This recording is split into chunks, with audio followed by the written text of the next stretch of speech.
carta de Paulo aos Efésios, capítulo 6, do versículo 10 ao versículo 20.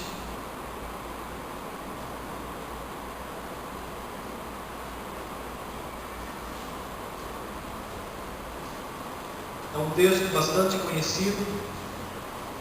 Várias vezes nós já utilizamos esse texto aqui na igreja. Inclusive foi tema uma vez de aula na escola dominical, logo no comecinho da manhã. A armadura de Deus. Efésios capítulo 6, do 10 ao 20. Amém? Quanto ao mais, sede fortalecidos no Senhor e na força do seu poder, revestidos de toda a armadura de Deus, para poderdes ficar firmes contra as ciladas do diabo. Porque a nossa luta não é contra o sangue e a carne, e sim contra os principados e potestades, contra os dominadores deste mundo tenebroso, contra as forças espirituais do mal nas regiões celestes. Portanto, tomai toda a armadura de Deus, para que possais resistir no dia mau, e depois de terdes vencido tudo, permanecer inabaláveis. Estais, pois, firmes, cingindo-nos com a verdade e vestindo-nos da couraça da justiça. Calçai os pés com a preparação do Evangelho da paz, embraçando sempre o escudo da fé, com o qual podereis apagar todos os dardos inflamados do maligno. Tomai também o capacete da salvação e a espada do Espírito, que é a palavra de Deus, com toda oração e súplica, orando em todo o tempo no Espírito, e para isso vigiando com toda perseverança e súplica por todos os santos. E também por mim, para que me seja dada no abrir da minha boca a palavra, para com intrepidez fazer conhecido o mistério do Evangelho, pelo qual eu sou embaixador em cadeias, para que em Cristo eu seja ousado para falar como me cumpre fazê-lo. Amém? Esse texto bastante conhecido que o apóstolo Paulo escreveu para a igreja de Éfeso. E nós vamos começar aí pelo último versículo, que é o versículo 20. Lembrando que quando Paulo escreveu essa carta à igreja de Éfeso, ele se colocava como um embaixador da palavra de Deus. O que é um embaixador? Alguém que é representante legítimo. E Paulo era esse representante legítimo de Deus. Mas a situação dele é que ele estava em cadeias. Então notem que apesar de Paulo ser um representante legítimo de Deus, ele estava preso, sofrendo cadeias por causa do Evangelho de Deus, por causa da palavra de Deus. Então essa é a situação desse homem de Deus, preso, mas ainda assim dentro da limitação de uma prisão, fazendo a obra de Deus. Então a gente começa nesse versículo, no último que nós lemos. O que é que tem nos impedido de fazer a obra de Deus? Se Paulo, estando preso, conseguia fazer a obra de Deus, nós, com toda a liberdade que nós temos, o que é que nós temos feito? Será que nós temos aproveitado as oportunidades de falar do amor de Jesus Cristo? Será que o nosso testemunho de vida, as pessoas que convivem conosco, elas podem se espelhar em nós? Elas podem olhar para a nossa fé quando nós passamos por situações contrárias? Elas podem ver diferença na nossa vida? Então essa é uma reflexão que cabe a cada um de nós, porque Paulo fazia diferença mesmo preso numa cadeia. Então as nossas circunstâncias, as situações contrárias que nós vivemos, elas não podem ser impedimento para que nós venhamos a servir o Senhor. Nós podemos servir a Deus. Nós podemos fazer a obra que o Senhor tem colocado à nossa frente, ainda que as situações da nossa vida não estejam lá como nós gostaríamos. Porque há pessoas que basta uma simples interferência, uma contrariedade, e ela já para com tudo. Porque agora eu vou cuidar de mim. E não é assim, amados. Nós podemos servir ao Senhor mesmo quando nós passamos por situações difíceis. Aliás, quando passamos por situações difíceis, ainda maior é o nosso testemunho, porque a pessoa que não é crente, né, a pessoa que ainda não é temente ao Senhor, ela pode olhar para a nossa vida e ver o nosso testemunho, como nós reagimos quando nós estamos vivendo uma situação de dificuldade. Isso é algo importantíssimo. Que jeito que nós reagimos quando a nossa vida está passando por situações de contrariedade. Então o apóstolo Paulo, ele se coloca como embaixador em cadeias. Ele não deixou de ser um embaixador de Cristo, porque ele estava preso. Nós não podemos também deixar de sermos embaixadores de Cristo quando passamos por situações de dificuldade. A palavra de Deus nos garante que nós não vamos experimentar provações maiores do que nós podemos suportar. O Senhor garante isso. Que nós não vamos experimentar provações maiores do que nós podemos suportar. Quando a situação estiver no auge da dificuldade, você pode ter certeza que vem o livramento de Deus, que vem o escape, a saída que o Senhor prepara. E aí, voltando para o nosso texto, agora a gente vai para o versículo de número 10, que foi o primeiro que nós lemos. Já que nós estamos falando de enfrentar situações difíceis, o versículo 10 ele fala a maneira como nós podemos ser fortalecidos. Paulo começa dizendo: quanto ao mais, sede fortalecidos no Senhor e na força do seu poder. Igreja, não há outro lugar onde nós possamos ser fortalecidos senão no Senhor. Não adianta buscar recursos do mundo, ajuda do homem. Não adianta a gente buscar em outra fonte que não seja o nosso Deus. Paulo está dizendo: quanto ao mais, sede fortalecidos no Senhor e na força do seu poder. Fortalecimento nós só encontramos no Senhor. E aí ele continua dizendo: revestimos de toda a armadura de Deus, para podermos ficar firmes contra as ciladas do diabo. Paulo não esconde que nós temos um inimigo. Cada cristão tem um inimigo, e um inimigo cruel, amados, um inimigo que não poupa, um inimigo que não abaixa a guarda, um inimigo que está 24 horas por dia tramando contra a nossa vida. Pedro chega a dizer que ele é feito um leão que anda ao derredor, buscando alguém que ele possa destruir, tragar. Então Paulo também não esconde isso. Então no versículo 11 a gente vê claramente que há um inimigo ao qual nós precisamos ficar firmes contra as investidas do inimigo. Mas qual a maneira de poder se colocar firme contra a investida desse inimigo? É usando a armadura que Deus tem ao nosso dispor. Paulo faz uma alegoria, uma comparação, e ele traz aqui a lembrança de um soldado romano, que era o soldado mais bem equipado da época. E ele fala: olha, o cristão, o servo de Deus, ele tem que se ver como um soldado. E um soldado não vai para a batalha sem estar devidamente preparado.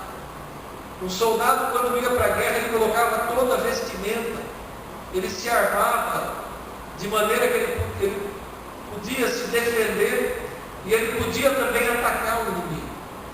Então é essa a figura que Paulo usa como comparação para cada um de nós, não é para o pastor, para o presbítero, é para cada crente, para cada cristão,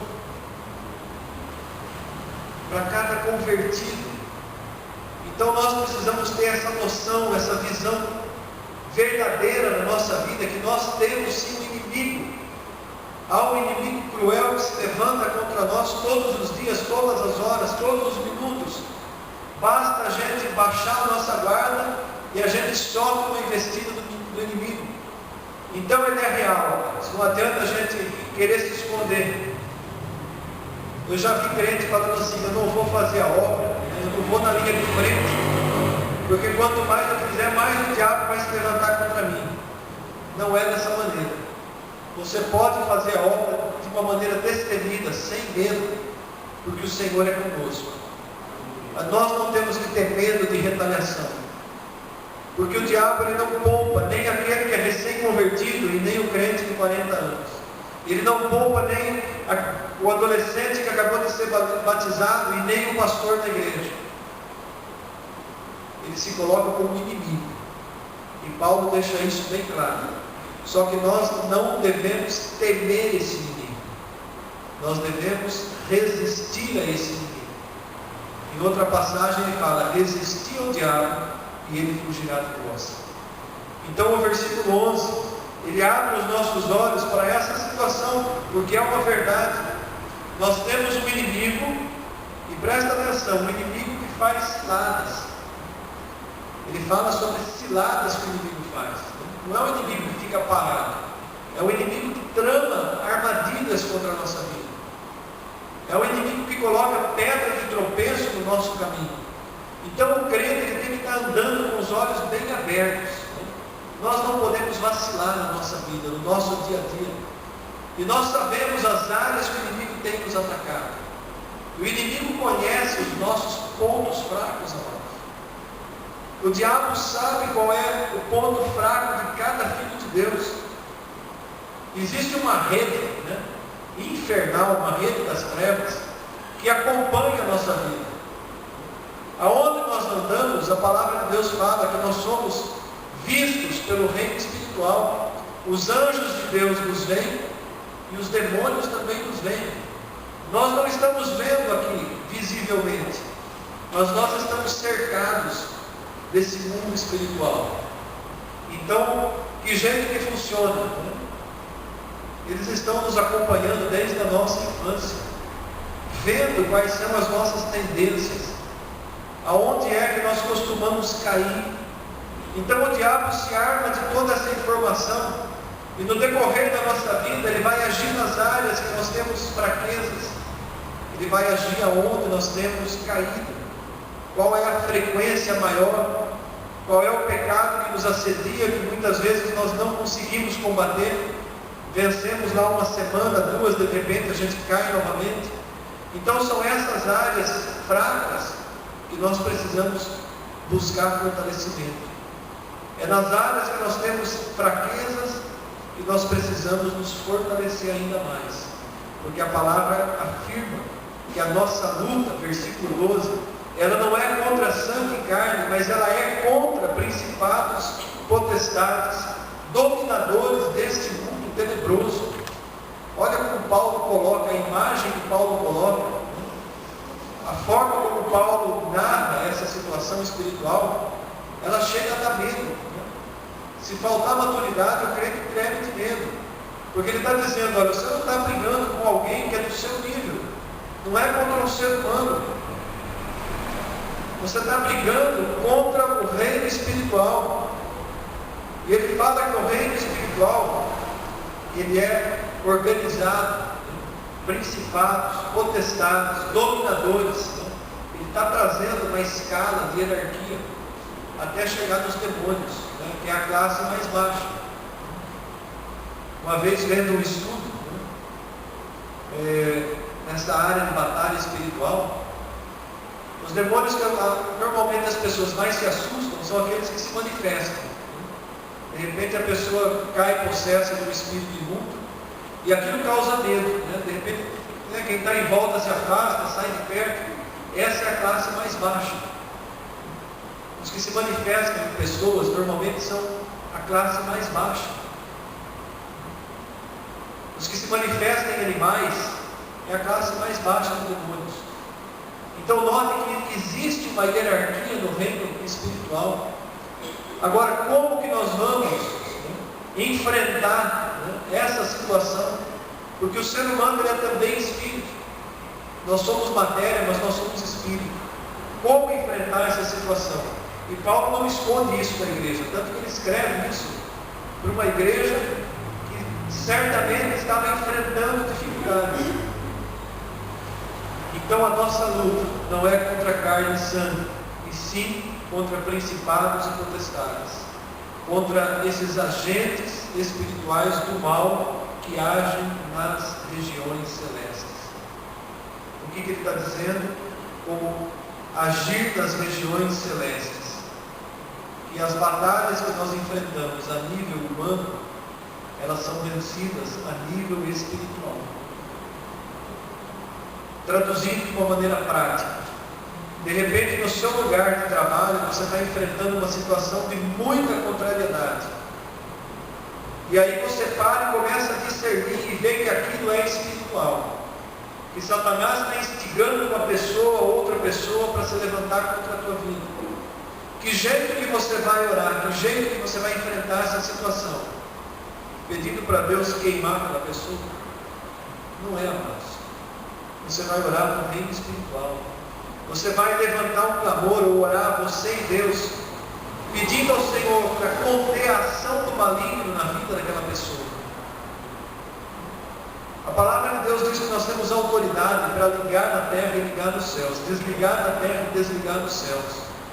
Essa autoridade não foi dada só para São Pedro. Essa autoridade foi dada para cada crente, para cada um de nós. Não foi só o nosso irmão Pedro que recebeu essa autoridade. Não é só ele que tem essa chave. Então isso é uma autoridade que Deus deu ao crente. Então se você está enfrentando uma situação contrária, se levanta em fé e em oração e começa a batalhar no reino espiritual. Senhor, em nome de Jesus, a ação do diabo na vida dessa pessoa que está me espezinhando, eu declaro desligada na terra e desligada nos céus diante do Senhor. Senhor, em nome de Jesus, eu peço que o Senhor venha abençoar essa vida. Eu não quero amaldiçoar essa vida, porque essa vida está sendo usada pelo inimigo. Então eu clamo ao Senhor que venha libertar essa vida, que o Senhor venha pôr a tua mão para que essa vida venha se converter. Eu quero ver essa vida convertida. A melhor maneira de desarmar o diabo é abençoar a pessoa que está se voltando contra você. Você proferir palavras de bênção contra a pessoa que o inimigo está usando contra a sua vida. Você orar pela conversão dela. Orar para que a ação do maligno na vida dela seja quebrada. Amados, isso funciona. Então quando a gente entra numa batalha espiritual, numa situação, a gente precisa olhar o que está acontecendo lá em cima, nas regiões celestes. Paulo usa esse termo, a batalha acontece num reino espiritual que nós não vemos, mas ela acontece lá. Quando a gente olha para a batalha que Daniel enfrentou, ele faz um pedido a Deus, ele clama, ele dobra, ele fica 21 dias em jejum. E quando vem a resposta de Deus através de um anjo para Daniel, o anjo mesmo revela a situação de batalha espiritual. Olha, a tua resposta já tinha saído lá dos céus, mas eu tive que enfrentar o príncipe da Pérsia, depois eu tive que enfrentar um outro desses príncipes que ele vai citando. São principados, eram demônios de alta hierarquia no reino espiritual que controlavam regiões. Ele fala, eu enfrentei o príncipe da Pérsia. Ele estava se referindo a um principado, a um demônio graduado que controlava aquela nação. Ele agia, ele tinha autoridade espiritual para agir naquela nação. Então notem como que é a situação. Por isso que as nossas orações são tão importantes. Por que é desse jeito? Porque Deus estabeleceu desse jeito. Porque Deus não quer que nós sejamos cristãos que cruzam os braços e ficam esperando as coisas acontecerem. Porque Deus se move conforme o clamor da igreja. Muitas situações que não se levantaram no clamor, elas não se movem, elas continuam daquele jeito. É tão importante isso que o próprio Senhor Jesus disse que é necessário que dois estejam em concordância. A importância de um irmão orar com o outro em concordância. Porque se torna maior o poder espiritual da oração. Quando nós fazemos esse círculo que nós fizemos aqui na frente, oramos juntos e clamamos pela igreja, nós estamos batalhando a nível espiritual. Se eu fizer isso sozinho, e eu já fiz isso sozinho, eu sinto um determinado peso na batalha. Quando eu faço isso com o grupo todo, é diferente. A gente sente que o território é mais facilmente conquistado. Por isso a importância da intercessão. Por isso a importância de, em certas situações, você chamar alguém para orar junto com você. Você procurar, de repente, até um irmão, um líder da igreja, um presbítero, um diácono, uma pessoa que você sabe que é da intercessão, que tem um chamado especial para intercessão, porque intercessores todos nós somos. Mas há algumas pessoas que têm um dom, um chamado especial para interceder. Assim como há irmãos que têm, por exemplo, o dom para tocar um instrumento, para cantar, para cuidar de criança, para pregar a palavra, para ser missionário. A intercessão é algo que se recebe de Deus. Há pessoas que Deus levanta com um chamado especial para interceder. Mas isso não faz com que cada um de nós deixemos de ser intercessores. Então notem que nós batalhamos nessa circunstância espiritual. Qual que é o primeiro nível que nós precisamos batalhar? É a nossa família. Por que Deus estabeleceu uma hierarquia dentro do lar? O homem, o marido, é o cabeça. A mulher é submissa à autoridade do marido. Os filhos têm que ser submissos à autoridade dos pais. De quem que é a primeira responsabilidade de interceder em uma família? Do homem, do pai. Está vendo, Pablo? Você constituiu família agora, a primeira responsabilidade passa por você. Por cada um de nós que somos pais, que somos maridos. Nós somos estabelecidos por Deus para sermos os principais intercessores da nossa casa. Isso não faz com que a mulher fique de braço cruzado e os filhos também. Entende, amados? Se o homem não é convertido, não é intercessor, vai sobrecarregar a esposa. Mas alguém dentro de uma casa tem que se levantar como intercessor. A gente já viu situações de jovens que os pais não são convertidos. E Deus levanta aquele jovem, ainda que ele seja novinho na fé, recém-convertido, para ser intercessor naquela casa. Cada família tem que ter pelo menos um que dobra o joelho. Pelo menos uma alma em cada família precisa ser um intercessor. Cobrir a família. Levantar o escudo sobre aquela família. Porque se não for assim, amados, o diabo faz estrago.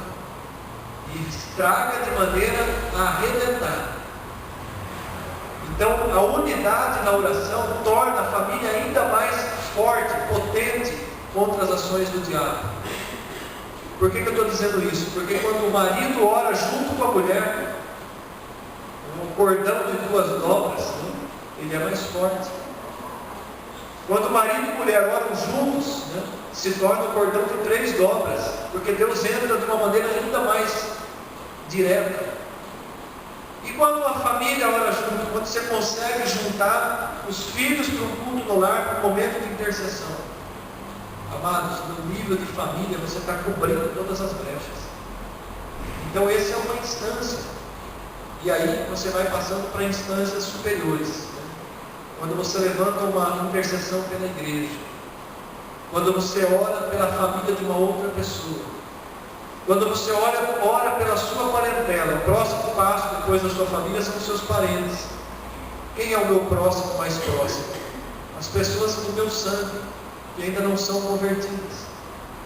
Se eu não clamar por elas, ninguém vai clamar.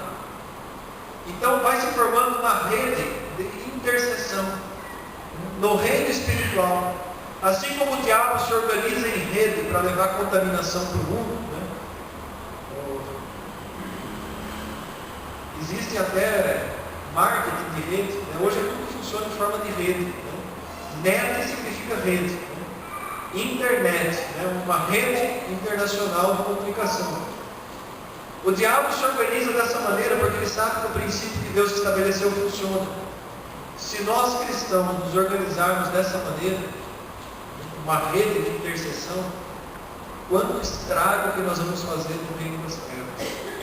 Quantas almas vão ser conquistadas, trazidas à presença de Deus. Quantas batalhas vão ser vencidas. Eu estou com um problema enorme no meu serviço, mas você costuma interceder pelo seu trabalho? Você costuma abençoar a empresa que você trabalha? Deus me livre, eu quero mais que pegue fogo, mas se pegar fogo você vai ser mandado de volta. Eu quero que o meu patrão morra, mas se morrer quem vai dirigir a empresa? Você não sabe, de repente fica pior. Então, amados, nós precisamos ser abençoadores. A nossa oração ela é sempre levantando clamor por bênção, por benefício. À medida que a gente ora amaldiçoando uma pessoa, nós estamos fazendo a oração de feitiçaria, a oração que alimenta as trevas. À medida que você ora abençoando, você está quebrando a obra de feitiçaria. Então Paulo ele coloca essa situação espiritual, porque ela é extremamente importante, a igreja precisa ter compreensão disso. Ele diz então, sabendo que a nossa luta não é brincadeira, que nós enfrentamos essas circunstâncias espirituais, não é brincadeira, a nossa luta é pior do que uma batalha armada lá no Iraque.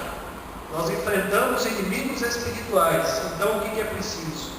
Versículo 13: tomar toda a armadura espiritual, a armadura que o Senhor preparou para que nós cristãos usemos. Tomar toda a armadura, não é só uma ou outra peça da armadura, para que nós possamos resistir o dia mau. O dia mau são as investidas do maligno contra a nossa vida. Tem dia que está tudo bem, que as coisas estão assim fluindo, que é uma maravilha, parece que a gente está naquela unção. Mas tem o dia mau, amados, tem o dia que vem a contrariedade, que vem a investida contra a nossa vida. Então, para resistir o dia mau, nós precisamos tomar toda a armadura de Deus. E aqui tem uma palavrinha que é importantíssima: permanecer, inabaláveis. Não é a gente se fortalecer só naquele momento da batalha, na hora que a situação está complicada. Quando a situação está boa, nós precisamos permanecer. Mas que jeito que eu permaneço quando a situação está boa? Tirando tempo de oração, buscando a presença de Deus, tendo uma vida contínua de oração. Então Paulo ele diz, então, estejam firmes, cingindo-nos com a verdade, se amarre a verdade. Não deixe que nada que seja mentira faça parte da tua vida e do teu dia a dia. Fecha todas as brechas que se relacionam a qualquer tipo de mentira, por menor que ela seja, irmãos. Ela é brecha que o inimigo usa para invadir. Então, a palavra cingir era usada para o cinto, se amarrar. Se amarre com a verdade. E mais do que isso, a palavra de Deus diz que a própria palavra é a verdade. E o próprio Senhor Jesus, ele se identifica com a verdade. Eu sou o caminho, a verdade e a vida. Conhecereis a verdade vos libertará. A verdade é a palavra de Deus. Então, ao mesmo tempo que nós não devemos abrir nenhuma brecha, nenhum espaço para mentira na nossa vida, nós devemos nos apegar cada vez mais à verdade. Depois ele diz, vestindo-vos da couraça da justiça. A couraça é o que cobria, que protegia esses órgãos principais do nosso corpo. E ele fala, você deve se vestir com a justiça. Uma vida justa, uma vida de retidão, uma vida de temor a Deus, uma vida de retidão. O que é? Você está sempre procurando fazer aquilo que é certo. Não buscar fazer aquilo que é errado de forma alguma. Uma vida de justiça. Proteger os pés com a preparação do Evangelho da paz. Por que Paulo cita o Evangelho? Porque há uma ordem de Deus, que cada filho de Deus, cada discípulo de Jesus, deve levar o Evangelho. O Senhor coloca o ide como uma ordenança, não como uma opção do crente. Marcos 16:16, Mateus 28, finalzinho de Mateus, ide pelo mundo, pregai o Evangelho a toda criatura. Fazei discípulos em meu nome, batizando-os em nome do Pai, do Filho e do Espírito Santo. Pregar o Evangelho, levar a mensagem de Deus, é uma ordem de Deus. Quando nós não cumprimos, nós andamos descalços. E quando nós andamos descalços, o inimigo pode colocar caco de vidro para a gente pisar em cima. Então, o não cumprimento do ID, a gente perder as oportunidades de falar do Evangelho de Deus, é abrir brecha na nossa vida espiritual. Quando nós fazemos isso, quando nós levamos o Evangelho da paz adiante, então nós nos revestimos dessa proteção de Deus. E aí ele fala sobre o escudo da fé. O que era o escudo? Algo que você colocava no braço para se defender. A fé é um escudo. Manter a fé é você ter o seu braço, o seu corpo protegido por um escudo. Quando a nossa fé vacila, nosso escudo é abaixado e os dardos inflamados do maligno podem nos atingir. Mas pastor, quando é que a minha fé vacila? Todas as vezes que eu duvido do poder de Deus. Todas as vezes que eu ajo com incredulidade. Todas as vezes que eu fico intimidado diante de uma situação contrária. Todas as vezes que o diabo consegue fazer eu sentir medo ou insegurança, eu estou abaixando o escudo da fé. Porque a fé é a certeza de coisas que eu ainda não vi. Eu tenho plena certeza, um homem de fé, mas quando que a fé de Elias balançou? Depois de uma grande vitória, depois que ele faz descer fogo do céu, consome aquele holocausto, depois que ele mata 850 falsos profetas, depois que ele estava num momento de grande vitória, ele recebe uma palavra de intimidação de Jezabel. Uma mulher, um mensageiro, intimidou o profeta Elias. Ele recebeu uma mensagem assim: olha, a rainha mandou dizer que amanhã, nessas horas, ela vai acontecer com você o que aconteceu com os profetas que você matou. Ele se intimidou e fugiu. Ele sai, ele busca o deserto, ele chega e vai para uma caverna, ele chega a pedir para Deus a própria morte. Naquele momento, ele abaixou o escudo da fé. Se não fosse o Senhor lhe buscar, o Senhor socorrer, o Senhor trazer uma palavra de renovo para Elias, visitar ele naquela caverna, talvez ele não tivesse se levantado. Entende, amados? Nós estamos sujeitos a momentos assim. Se um homem como Elias passou por uma situação dessa, quem somos nós? Então nós precisamos manter o escudo da fé levantado. Não se intimidar contra as afrontas que o inimigo levanta. E aí Paulo continua dizendo: tomai também o capacete da salvação e a espada do Espírito. O que protege a nossa cabeça? O capacete. O que Paulo estava dizendo? A garantia de você ter a tua mente, a tua alma, a região do teu intelecto, a tua razão protegida, é você descansar na certeza da tua salvação. A certeza da tua salvação em Cristo te dá tal paz, tal garantia, que a tua mente não é abalada. Que você não vacila quando o inimigo se levanta contra. Você se firma: eu sou salvo, eu estou garantido no sangue de Jesus Cristo. O maligno não pode me tocar. Entende, amados? São essas promessas que nós trazemos para a nossa vida. Paulo compara isso como um capacete, protegendo a mente, protegendo o coração com a certeza de que você é um filho de Deus e uma filha de Deus.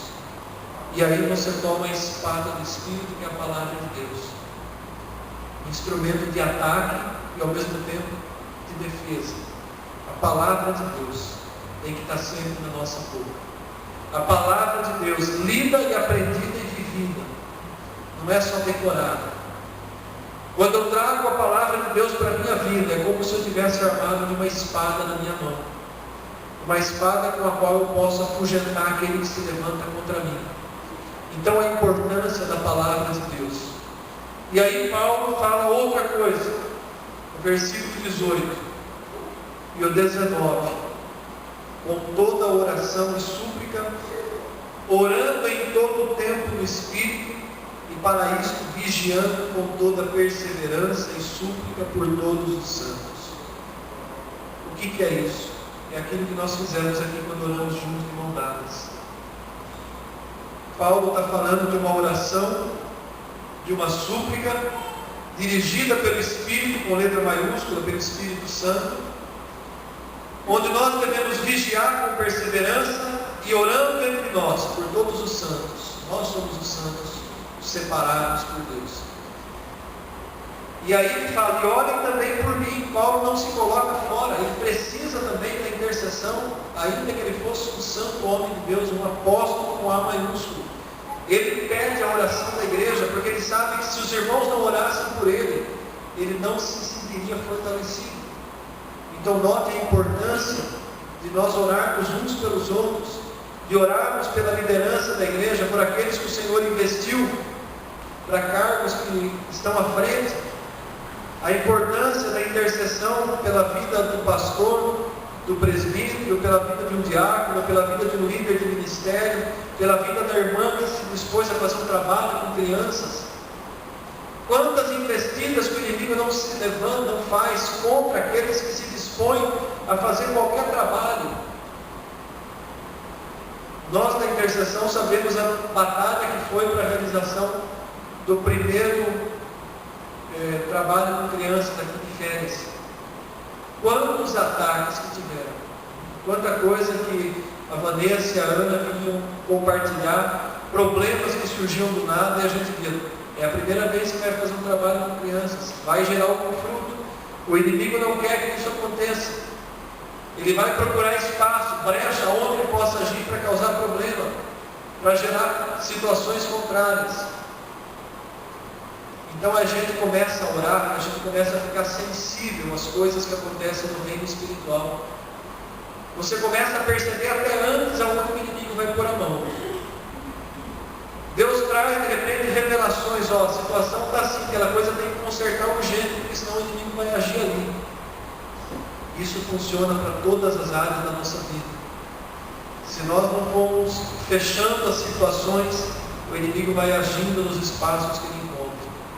Então Paulo ele pede oração até para ele próprio. Olha, orem por mim, para que eu possa levar a palavra adiante, no abrir da minha boca, com intrepidez, eu possa fazer conhecido o mistério do Evangelho. Então a gente fecha essa mensagem, amados, com essa importância que é a intercessão. Orar uns pelos outros. Buscar a ajuda de um irmão ou de uma irmã para orar por uma situação que de repente você está vivendo. Trazer a situação de repente para o ministério de intercessão. O ministério de intercessão serve para isso também. Alguém procura a gente e fala, pastor, coloque em oração tal situação. A gente compartilha com os irmãos que oram por aquela situação. Nós envolvemos o ministério de intercessão durante todo o período em que a filha da Luzia estava lá internada. A resposta de Deus, a intercessão da igreja, a gente vê um milagre. Uma cura sobrenatural, além da capacidade médica. Estamos orando ainda para que a gente possa ver completa essa obra. Porque o inimigo faz resistência. O inimigo faz resistência. E Deus ele faz com que nós sejamos movidos a orar uns pelos outros, a levantar clamor. Porque Ele quer que a nossa oração mova a sua mão. Deus pode fazer sem a nossa oração, sem dúvida que Ele pode.